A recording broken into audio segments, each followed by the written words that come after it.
Good day, Africa, and good day, the world. We are on the midday bilingual midday newscast over 4U television, and the first segment of this newscast is with you, Ngale Boukéa. Good day. Bon après-midi, Dix Navissé. Bon après-midi à vous également, mesdames et messieurs.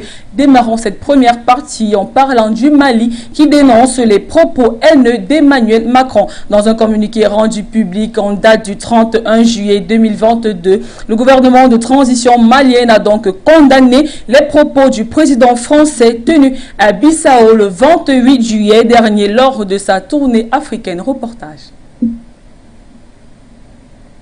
À la division et à la partition de notre pays est mal placé pour donner des leçons au Mali.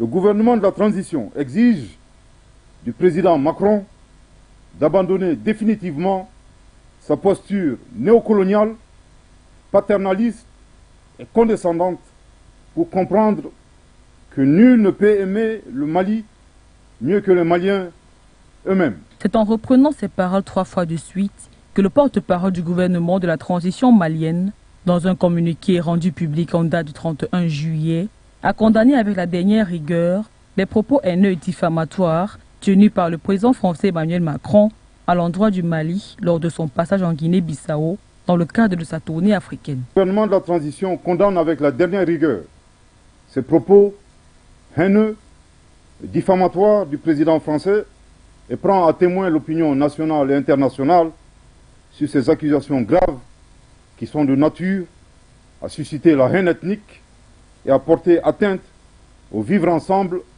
à la cohésion ainsi qu'à l'harmonie entre les Maliens. Lors de cette conférence de presse, alors qu'il évoquait les raisons de sa venue en Guinée-Bissau, le président français a jugé inefficaces les résultats de la force militaire russe, ce qu'a démenti le porte-parole du gouvernement, en précisant par ailleurs qu'il s'agit des propos sans fondement. En effet, au cours de sa conférence de presse, le chef de l'État français a réitéré des accusations erronées en affirmant que les autorités maliennes entretiennent des relations avec un groupe paramilitaire sans jamais apporter de preuves, malgré les démentis des autorités de la transition.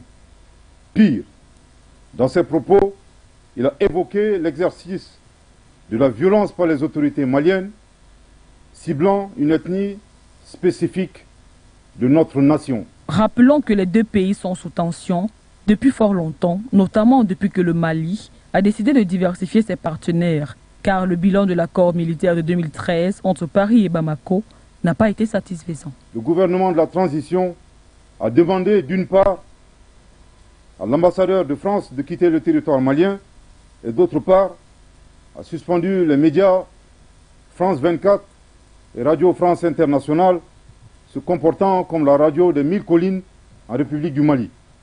Aussi, ces propos subversifs du président français donnent raison au gouvernement de la transition, qui à juste titre a mis fin à la coopération en matière de défense avec la France pour ses résultats insatisfaisants dans la lutte contre le terrorisme au Mali.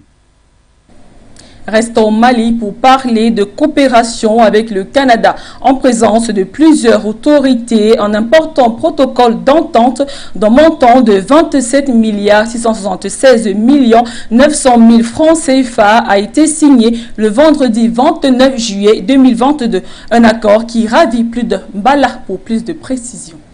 27 673 900 000 francs CFA. C'est le montant exact issu le vendredi 29 juillet 2022 lors de la signature de 5 protocoles d'entente entre le Mali et le Canada, principalement marqués par l'accompagnement de certains groupes vulnérables à travers la mise en œuvre des projets importants touchant principalement le secteur de l'éducation, du développement rural, de l'entrepreneuriat, de la promotion de la femme et de l'enfant. Son Excellence M. Abdoulaye Diop s'est dit particulièrement ravi de la qualité de la coopération bilatérale avec le Canada. À cet effet, il a chaleureusement porté des remerciements à l'endroit du gouvernement et du peuple malien au Canada pour ce financement qui contribuera sans doute à l'amélioration des conditions de vie des populations maliennes. Dans son allocution, le chargé des affaires du Canada a dans un premier temps tenu à saluer les efforts importants que le gouvernement de la transition malienne ne cesse de déployer en vue de relever les défis multiformes de l'heure et dans un second temps, ce dernier n'a pas manqué de réitérer la disponibilité de son pays à rester à l'écoute des besoins du Mali et à y apporter sa part de contribution. Précisons que les personnalités présentes à cette coopération étaient principalement composées du ministre des Affaires étrangères et de la coopération internationale, son Excellence M. Abdoulaye Diop, et le chargé des affaires de l'ambassade du Canada à Bamako, et bien sûr M. François Picard. En Côte d'Ivoire, cette fois-ci, on parle de coopération économique. Les plus grands producteurs de cacao au monde, qui sont notamment la Côte d'Ivoire et le Ghana, ont annoncé le 29 juillet dernier la mise sur pied de l'initiative GIGGI, un projet conjoint qui vise à s'affranchir de la pression exercée par les multinationales du cacao et offrir de meilleurs primes aux petits producteurs locaux. Poitou pour le reportage. La Côte d'Ivoire et le Ghana, les plus grands producteurs de cacao du monde, ont déclaré le vendredi 30 juillet qu'ils augmenteront au mois d'août la prime que les chocolatiers et les négociants payent pour leurs fèves. L'objectif pour les deux pays, c'est de sortir les petits exploitants agricoles de la précarité. Le CCC, le Conseil du café et du cacao de Côte d'Ivoire, a fixé sa prime à 0 pour les mois d'août, contre moins 125 livres par tonne en juillet, selon un communiqué. Au Ghana, Cocoa Board, l'organisme de réglementation du cacao, augmentera son différentiel d'origine à 20 livres par tonne en août, contre moins 50 livres par tonne au mois de juillet. La prime du Ghana est plus élevée car ses fèves sont en général de meilleure qualité que celles du voisin ivoirien. La Côte d'Ivoire et le Ghana, qui produisent ensemble plus de 60% du cacao mondial, ont décidé conjointement, au mois de mai 2022, de publier leurs primes chaque mois dans le cadre de l'initiative GIGI, l'initiative conjointe Côte d'Ivoire-Ghana sur le cacao. La prime est censée augmenter la redevance versée aux petits exploitants agricoles, mais elle est souvent tombée en dessous de 0 en raison de la pression exercée par les multinationales du cacao et les chocolatiers. Notre ambition est de ne plus vendre de cacao avec une prime négative. Nous voulons faire en sorte que nos producteurs reçoivent un revenu décent, a déclaré Alex Assanvo, le secrétaire exécutif de la GIGI. Le Ghana espère vendre le reste des contrats d'exportation de cacao pour la saison 2022-2023 avec un différentiel positif. Et la Côte d'Ivoire, pour sa part, a déjà vendu tous ses contrats pour la récolte 2022-2023 et la saison 2023-2024. Nous sommes en RDC à présent. Au moins 2 personnes ont été tuées dans l'Est ce dimanche lorsque les casques bleus ont ouvert le feu sur un poste frontalier. Une situation qui a rendu plus que jamais les populations en colère contre la MONUSCO. Kwapapadi pour les détails.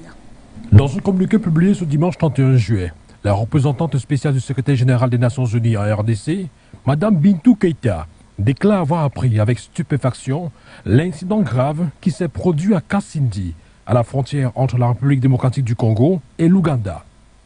Au cours de cet incident, des militaires de la brigade d'intervention de la force MONUSCO, de retour de congé, ont ouvert le feu au poste frontalier pour des raisons inexpliquées et forcé le passage. Cet incident grave a causé des pertes en vies humaines et des blessés graves, a indiqué la chef de la MONUSCO sans autre précision. Mais d'après certaines sources non officielles, notamment des responsables de la société civile, au moins 2 personnes auraient été tuées et 14 blessées ce dimanche. Dans une vidéo amateur de l'incident partagée sur les réseaux sociaux, on aperçoit des hommes, dont au moins un homme en tenue de policier et un autre en tenue militaire congolaise, s'avancer vers le convoi immobilisé de l'autre côté de la barrière fermée à Kasindi, dans le territoire de Beni, à la frontière avec l'Ouganda. Après un échange verbal, on voit des présumés casques bleus tirer des coups de feu avant d'ouvrir la barrière et de franchir le poste. La chef de la MONUSCO, Bintou Keïta, se dit profondément choquée et consternée par ce grave incident. Et face à ce comportement inqualifiable et irresponsable, elle révèle que les auteurs de la fusillade ont été identifiés et mis aux arrêts en attendant les conclusions de l'enquête qui a d'ores et déjà commencé. En collaboration avec les autorités congolaises, a-t-elle assuré. Les contacts ont été également établis avec le pays d'origine de ces militaires pour qu'une procédure judiciaire soit initiée de toute urgence avec la participation des victimes et des témoins, afin que des sanctions exemplaires soient prises dans les meilleurs délais, ajoute la patronne de la mission onusienne en RDC, sans mentionner la nationalité de ces casques bleus. Une situation qui aura également fait réagir le secrétaire général de l'ONU, Antonio Guterres, qui se dit quant à lui outré par cette fusillade. Le secrétaire général des Nations Unies souligne avec la plus grande fermeté la nécessité d'établir la responsabilité de ces événements et approuve la mise en détention du personnel militaire mis en cause dans cet incident et l'ouverture immédiate d'une enquête. Notons que cet incident impliquant la MONUSCO n'est pas le tout premier du genre. En RDC, la semaine dernière, des manifestations meurtrières accompagnées de destruction et pillages avaient eu lieu dans plusieurs villes de l'Est de la RDC pour réclamer le départ des Nations Unies. À Goma, Butembo, Beni et d'autres localités, des manifestants avaient pris d'assaut les installations de la MONUSCO. Un total de 19 personnes, dont 3 casques bleus, avaient été tuées dans ces manifestations violentes. La MONUSCO avait été accusée de bavure, jugée incapable de contenir sans faire de victimes au sein de la population qui manifestait contre leur départ. Et à chaque fois, c'est la même rengaine et les mêmes motifs qui sont avancés par les populations.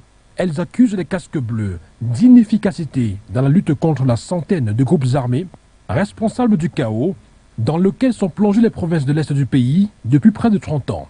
Présente en RDC depuis 1999 et comptant actuellement plus de 14 000 soldats de la paix, avec un budget annuel d'1 milliard de dollars, la MONUSCO est l'une des plus coûteuses missions de l'ONU au monde. Mais curieusement, elle peine depuis lors à sécuriser les zones en proie aux conflits et attaques.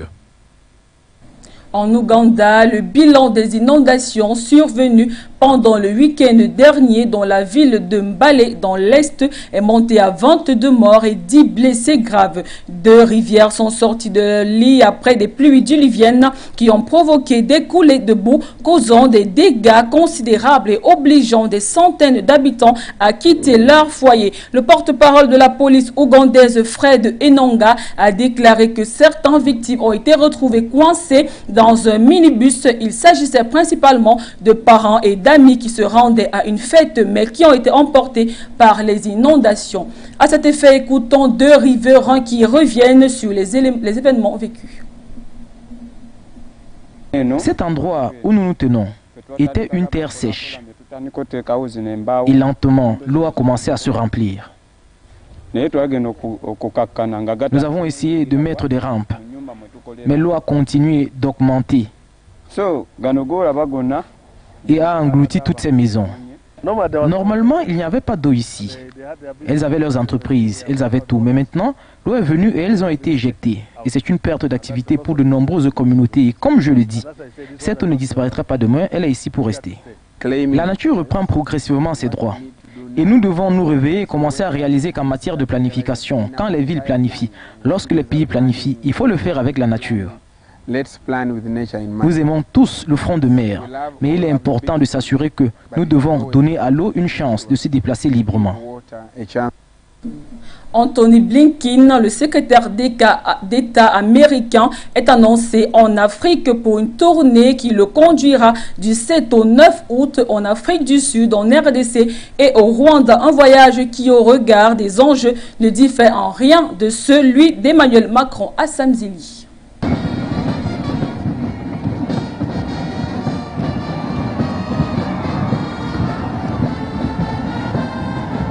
La bataille de positionnement se poursuit en Afrique. Après la France et la Russie, c'est au tour des États-Unis de lancer leur offensive diplomatique via leur secrétaire d'État, Anthony Blinken. L'homme doit effectuer du 7 au 9 août prochain un voyage en terre africaine qui le conduira en Afrique du Sud, en RDC et au Rwanda.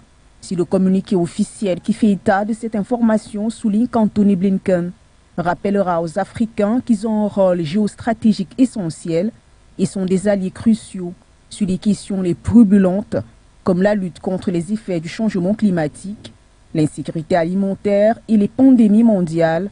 Pour certains observateurs, les enjeux de ce déplacement sont bien ailleurs. Ce qu'on peut retenir, c'est que l'Afrique revient au centre des enjeux géopolitiques mondiaux, certainement grâce à ces ressources naturelles abondantes dont toutes ces puissances-là, surtout occidentales, membres de l'OTAN, ont besoin. Contrairement à la Russie, qui a une économie qui jouit dans ce sol extrêmement riche et dont l'économie n'est pas extravertie. Perçu par Paris et Washington, tous deux membres de l'OTAN, comme un redoutable adversaire dont l'influence sur le continent ne cesse de croître, Moscou pourrait bien se retrouver au centre des échanges tout au long de ce voyage. Surtout lorsqu'on sait que la RDC, qui fait face à des problèmes sécuritaires dans sa partie Est, a déjà manifesté son désir de coopérer avec le pays dirigé par Vladimir Poutine.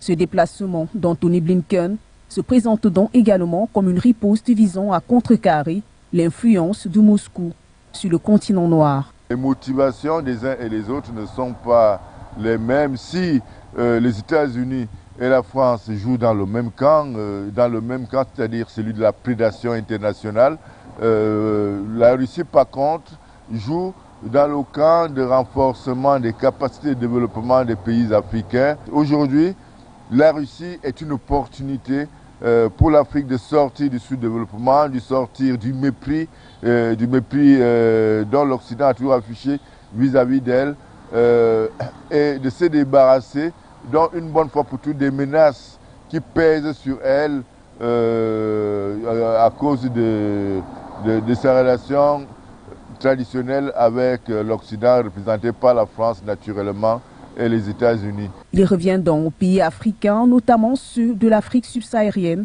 de tirer leur épingle du jeu dans cette bataille d'intérêts qui se joue sur cette terre. C'est sur ce reportage d'Assam Zili, mesdames et messieurs, que nous clôturons cette première partie en langue française. La suite, c'est avec Jix Nabissé. Thank you, Ngale Ebukia. Good day once more, ladies and gentlemen. Welcome to the second segment of this midday bilingual newscast. We kick off with Mali, where a 5-day meeting has been launched centered on issues related to the peace agreement and reconciliation. The high-level decision-making meeting will be held in Mali, resulting from the Algiers process launched on Monday, August 1st, 2022. The details are with you, Fotso. Placed under the chairmanship of Dr. Shogel Kogala Maiga, Prime Minister of the Transitional Government, this meeting will take place over 5 days of exchanges on certain aspects of the implementation of the said agreement.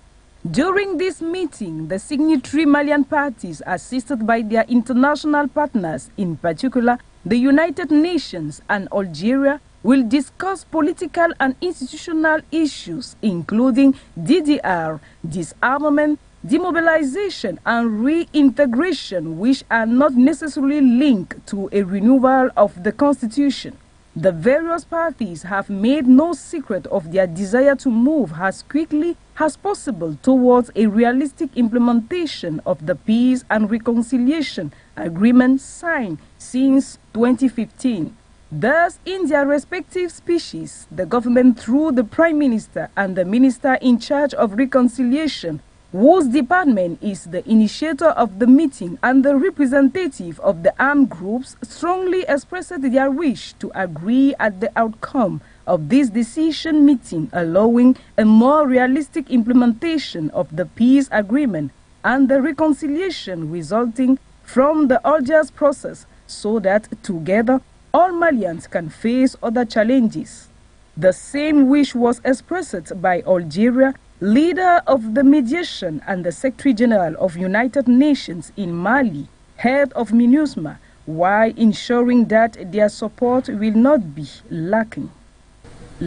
We now leave Mali now to take you to South Africa, where over 300 persons have expressed their fury during the trial of over 80 men arrested or accused of the rape of 8 women, as well as the armed robbery of a video production center in Johannesburg. Mwanze Joyogo tells us more. At the hearing of more than 80 men accused of the gang rapes of 8 women and armed robbery of a video production, over 300 people gathered outside the Krugersdorp Magistrate Court in Johannesburg to express the community's fury over the attack. News of the rapes and robbery has angered the community and women's organizations in the area, who have complained that such incidents are common occurrences around Krugersdorp. The suspects are allegedly illegal miners known as Zama-Zamas who dig for gold in Johannesburg. The Zama-Zama gangs of illegal miners are also blamed for widespread crime in the area, according to local residents. The men were arrested at an abandoned mining site following the rapes and robbery nearby. The gang rapes occurred when a crew filming a music video at one of the abandoned mines was attacked by men on Thursday last week, according to police sources. Speaking in a press conference in Pretoria, South African National Police Commissioner Lieutenant General Fanny Masemola says no stone will be left unturned in ensuring that the suspects are brought to justice. DNA samples from the raped women will be used to identify the perpetrators of these crimes. Others arrested are expected to face additional charges of illegal immigration and illegal mining. From one country to the next, and I'll take you to the Democratic Republic of Congo, where the United Nations has paid tribute to 5 of its peacekeepers killed in the eastern part of the country in the course of an anti-UN demonstration. So far, protesters incurred over 22 deaths, as you tell us, Mwanze Joyogo.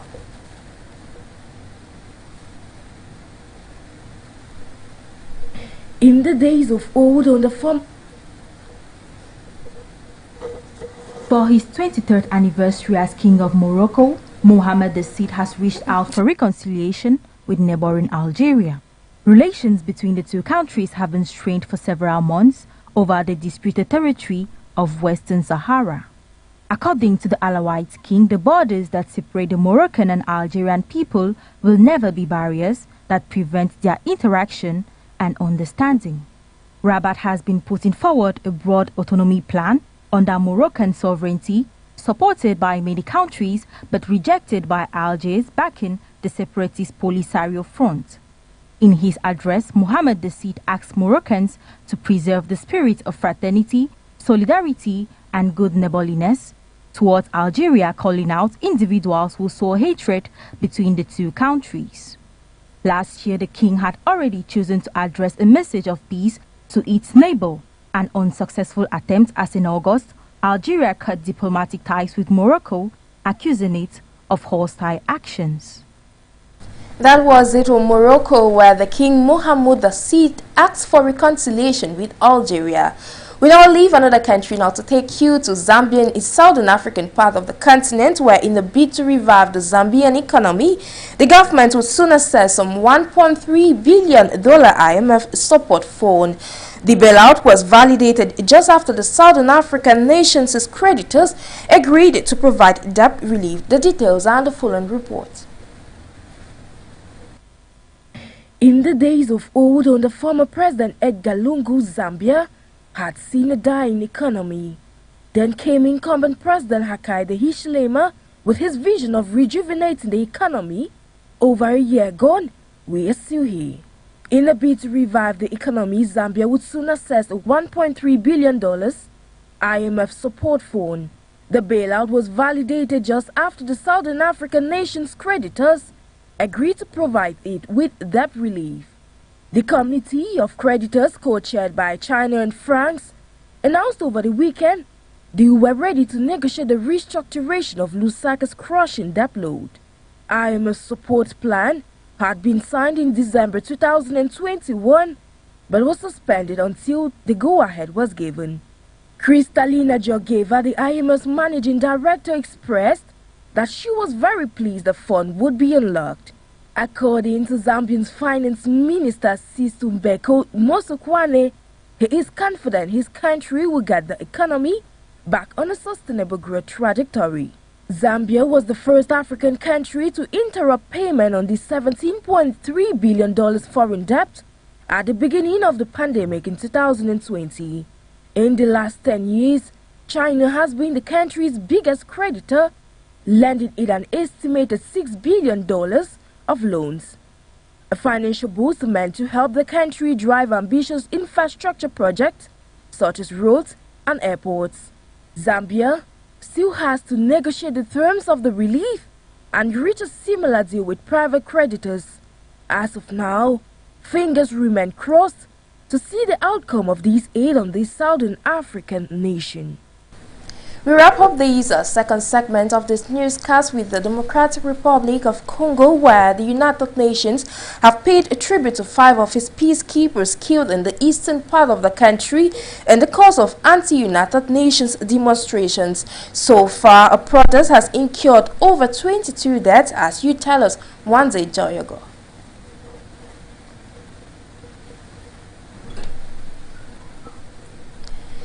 The report Mwanze Joyogo on the Democratic Republic of Congo, where the United Nations has, of course, paid tribute to some of its peacekeepers that were killed in the eastern part of the country. The following report tells us details with you, Mwanze Joyogo.